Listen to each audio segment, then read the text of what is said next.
പിതാവിൻ്റെയും പുത്രൻ്റെയും പരിശുദ്ധാത്മാവിൻ്റെയും നാമത്തിൽ ആമേൻ. എൻ്റെ പ്രിയപ്പെട്ടവരെ, ഇന്ന് ഓഗസ്റ്റ് 25 ചൊവ്വാഴ്ച. അമ്മേ പരിശുദ്ധ അമ്മേ, അമ്മേ പരിശുദ്ധമേ, ദൈവമാതാവേ, കൃപാസനത്തിലൂടെ ഞങ്ങൾക്കും ഞങ്ങളുടെ ദേശത്തിനും അമ്മ മധ്യസ്ഥം തേടി തന്ന എല്ലാ അനുഗ്രഹങ്ങൾക്കും കൃപകൾക്കും ഞങ്ങളിപ്പോൾ ഹൃദയം നിറഞ്ഞ നന്ദി പറയുന്നു. അമ്മേ പരിശുദ്ധമേ, ദൈവമാതാവേ, 2004 ഡിസംബർ 7 ഉച്ചകഴിഞ്ഞ് 2:30 കൃപാസനത്തിൽ സംഭവിച്ച അമ്മയുടെ പ്രത്യക്ഷപ്പെടലിനെക്കുറിച്ച് തിരുസഭയ്ക്ക് സമർപ്പിച്ചിരിക്കുന്ന പഠനരേഖകളുടെ സഭാത്മകമായ പഠനം ആരംഭിക്കുവാൻ ഞങ്ങൾ പ്രാർത്ഥിക്കുന്നു.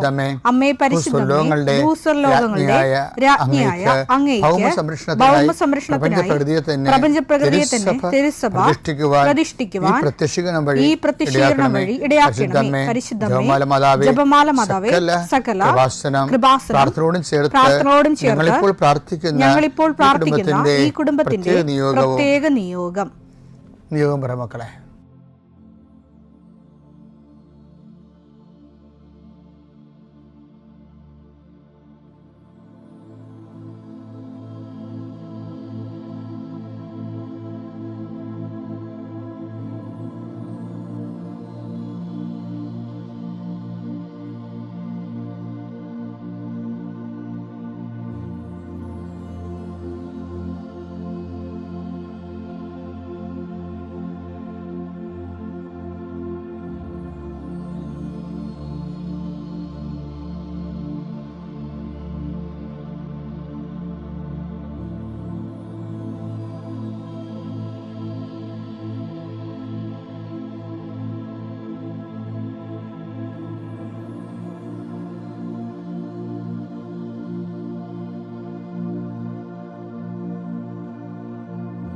അമ്മയുടെ പ്രത്യക്ഷീകരണത്തിന്റെ ഈ അനുഗ്രഹവേളയിൽ ഞങ്ങൾക്ക് സാധിച്ചു തരുവാൻ കനിയണമേ. ആമേൻ. വിശ്വാസ പ്രമാണം.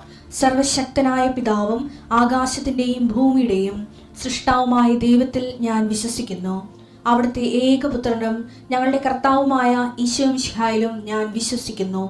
ഈ പുത്രൻ പരിശുദ്ധാത്മാവിനാൽ ഗർഭസ്ഥനായി കന്യകാമറിയത്തിൽ നിന്ന് പിറന്ന് പൊന്തിയോസ് പീലാത്തോസിന്റെ കാലത്ത് പീഡകൾ സഹിച്ച് കുരിശിൽ തറയ്ക്കപ്പെട്ട് മരിച്ച് അടക്കപ്പെട്ട് പാതാളങ്ങളിൽ ഇറങ്ങി മരിച്ചവരുടെ ഇടയിൽ നിന്ന് 3-ാം നാൾ ഉയർത്ത് സ്വർഗത്തിലേക്ക് എഴുന്നള്ളി സർവശക്തിയുള്ള പിതാവായ ദൈവത്തിന്റെ വലതുഭാഗത്തിരിക്കുന്നു. അവിടെ നിന്ന് ജീവിക്കുന്നവരെയും മരിച്ചവരെയും വിധിക്കുവാൻ വരുമെന്നും ഞാൻ വിശ്വസിക്കുന്നു. പരിശുദ്ധാത്മാവിലും ഞാൻ വിശ്വസിക്കുന്നു. വിശുദ്ധ കത്തോലിക്കാ സഭയിലും പുണ്യവാന്മാരുടെ ഐക്യത്തിലും പാപങ്ങളുടെ മോചനത്തിലും ശരീരത്തിന്റെ ഉയർപ്പിലും നിത്യമായ ജീവിതത്തിലും ഞാൻ വിശ്വസിക്കുന്നു. ആമേൻ.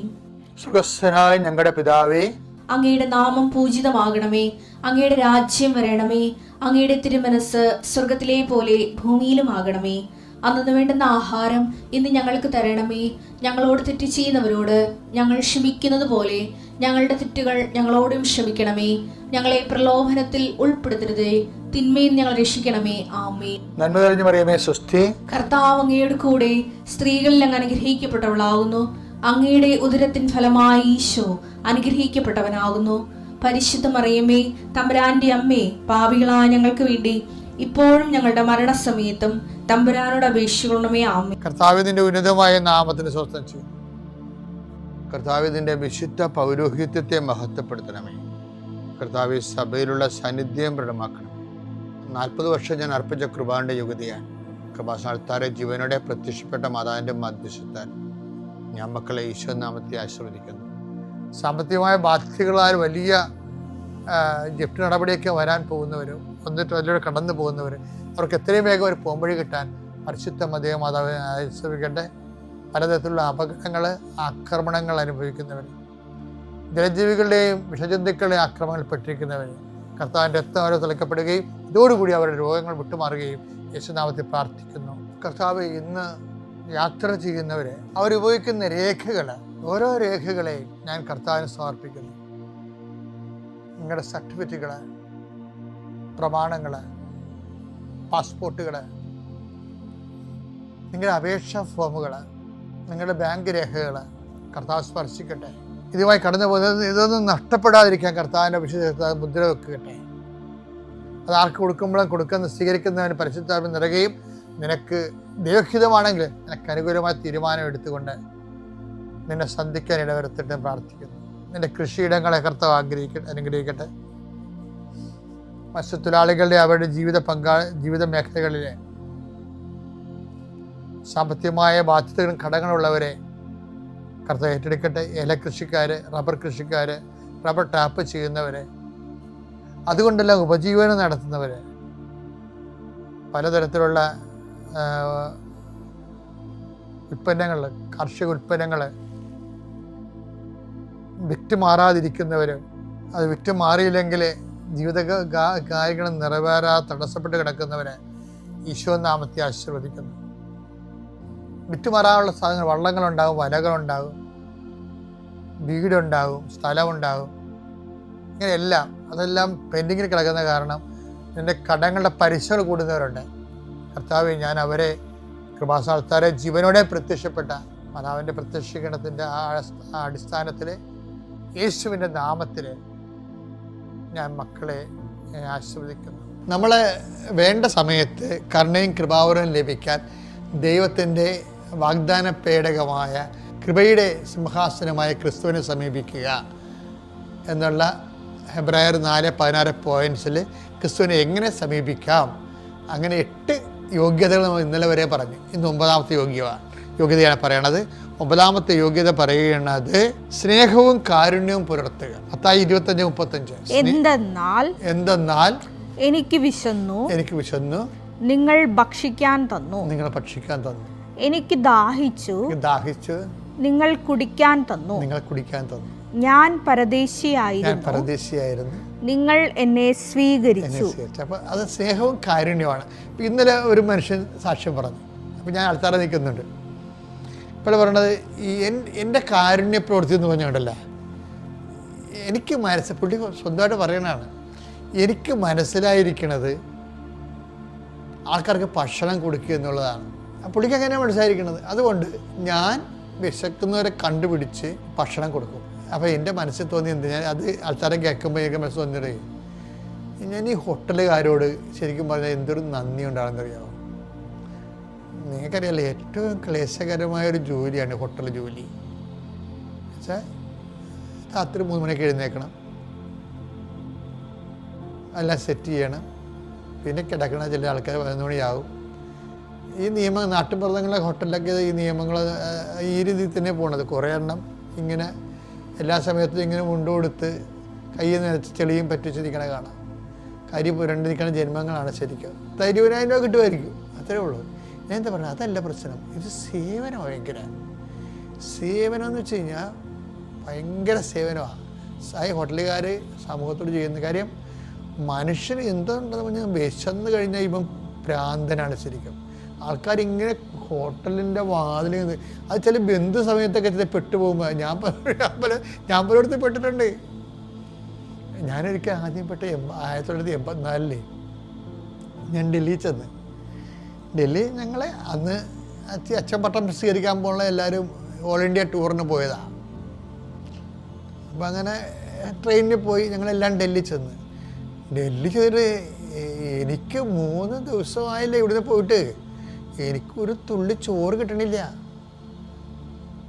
എന്നിട്ട് എനിക്ക് വല്ല വഴിയറിയോ? ഡൽഹി ചെന്നിട്ട് ഇവരൊക്കെ ഇഷ്ടമുള്ളതൊക്കെ തിന്നുകൊണ്ടവർ ചപ്പാത്തി എന്തെങ്കിലുമൊക്കെ ബ്രെഡൊക്കെ വാങ്ങിച്ച്. എനിക്കാണെങ്കിൽ എൻ്റെ തല കറങ്ങണം. ഞാൻ ചോറ് തിന്നാത്ത ഒരു ദിവസം ഉണ്ടായിട്ടില്ല. ഇന്നൊക്കെ ഞാൻ ഇപ്പോൾ ചപ്പാത്തി കഴിക്കണ്ടേ. അപ്പോൾ ഞാൻ എന്ത് ചെയ്യുന്നറിയോ, ഡൽഹിയിൽ ഈ ഒരു 2 കിലോ രാത്രി, നിങ്ങൾ ഓർക്കണം, രാത്രി 1 മണിയോ ആയിട്ടുണ്ട്. ഡൽഹി കൂടി ഞാൻ ഒറ്റക്ക് പോയി. എന്താണെന്നറിയാമോ? മലയാളി ഹോട്ടൽ എവിടെയെങ്കിലും ഉണ്ടോ? മലയാളി ഹോട്ടലിൽ നിന്ന് അവസാനം ഈ രാത്രി 2 മണിക്ക് ഒരു മലയാളി ഹോട്ടൽ കണ്ടുപിടിച്ച്. ഞാൻ തളർന്നു കേട്ടോ. വഴിയൊന്നും അറിയാൻ പറ്റുന്നേ, വെറുതെ ഇത് നിവൃത്തിയില്ലാതെ വിശന്നിട്ട് പോണതാണ്, വേറെ ഒന്നും കഴിക്കാൻ തോന്നുന്നില്ല. അപ്പോഴവർ ചെന്നപ്പോൾ ഞാൻ അവരോട് പറഞ്ഞു, എനിക്ക് ചോറ് ഉണ്ടോയെന്ന് ചോദിച്ചു. അപ്പോൾ പറഞ്ഞ് എല്ലാ പരിപാടിയും കഴിഞ്ഞു, കാലിയായി, ചെമ്പിൻ്റെ അകത്ത് ഇത്തിരി ചോറ് കിടപ്പുണ്ടെന്ന് പറഞ്ഞു. അപ്പോൾ എനിക്ക് ഭയങ്കര സന്തോഷമായി. അവർ കറിയൊന്നുമില്ല, ഡാളും ചോറും കുറച്ച് പച്ചരിച്ചോറും തണുത്ത പച്ചരിച്ചോറും കുറച്ച് പരിപ്പ് കറി എനിക്ക് തന്നു. അപ്പോൾ ഞാനത് കഴിക്കുമ്പോൾ പച്ചരിച്ചോറ് ഞാൻ അങ്ങനെ കഴിക്കത്തില്ല, പക്ഷെ കഴിക്കാതെ നിവർത്തില്ല. അപ്പോൾ അത് കേരളത്തിൽ മാത്രമല്ല ഈ ചാക്കരി കുത്തരി ചോറുള്ളൂ, എല്ലായിടത്തും പച്ചരി ചോറല്ലേ, തമിഴ്നാട് എല്ലായിടത്തും. അപ്പോൾ അതുകൊണ്ട് എല്ലാം പച്ചരി ചോറാണ്. ആ പച്ചരി ചോറും പരിപ്പ് കറിയും കഴിച്ചപ്പോൾ എനിക്ക് വലിയ എന്തോ സംഭവം കഴിച്ച പോലെ തോന്നി. അത് കഴുകാൻ വെച്ചപ്പോൾ അത്തത്തിൽ നിന്ന് എടുത്തോളാണ് അവർ. മോശം സാധനമല്ല, നല്ല സാധനം തന്നെയാണ്. പക്ഷെ അപ്പം ഞാൻ ഓർത്തേ, ഈ 2 മണിക്ക് തുറന്ന് വെച്ച ഹോട്ടൽ അതൊരു സേവനമാണ്. ഇത്തിരി വറ്റ് എനിക്ക് വേണ്ടി സൂക്ഷിച്ചു തന്നിട്ട് അത് തന്നതും ഒരു സേവനമല്ലേ. പക്ഷേ ആ കാര്യം എന്തായാലും ഇപ്പം ഇയാൾ ഇന്ന് സാക്ഷ്യം പറഞ്ഞത് ശരിയല്ലേ. ഒരു മനുഷ്യന് ആഹാരം കൊടുക്കുന്നതിനേക്കാൾ വലിയ ഇപ്പം അമ്പലങ്ങളിലൊക്കെ എഴുതിയിട്ടുണ്ടല്ലോ, അന്നദാനം മഹാദാനം എന്ന്. എനിക്ക് കുറച്ച് എക്സ്പീരിയൻസ് ഒക്കെ ഉണ്ട്, ഞാൻ പറഞ്ഞാൽ ശരിയാത്. എൻ്റെ കുഞ്ഞുനാളുള്ള എക്സ്പീരിയൻസാണ്, ഞാൻ പഠിക്കണ കാലത്തുള്ള. അപ്പോൾ എന്താ പ്രശ്നം വെച്ച് കഴിഞ്ഞാൽ, അത് എപ്പോഴും നമ്മൾ ഈ ഭക്ഷണം കൊടുക്കുന്നവർ പിന്നെ വിശക്കുന്നവർക്ക് കൊടുക്കണമെന്നുള്ളത് നിർബന്ധമാക്കണം. ആർക്കെങ്കിലും കൊണ്ടുപോയി ചാണ്ടിയിടും പോരരുത്. കയ്യിൽ നിന്ന് കാശ് കൊടുത്ത് മെഡിക്കൽ കഴിവർക്ക് കൊടുക്കുകയും ചെയ്തത്. നിവൃത്തിയില്ലാത്തതിനെ കണ്ടു കൊടുക്കണമെന്ന്. സ്നേഹവും കരുണയും ഉണ്ട് അതിൻ്റെ അകത്ത്. പിതാവിൻ്റെയും പുത്രൻ്റെയും പരിശുദ്ധ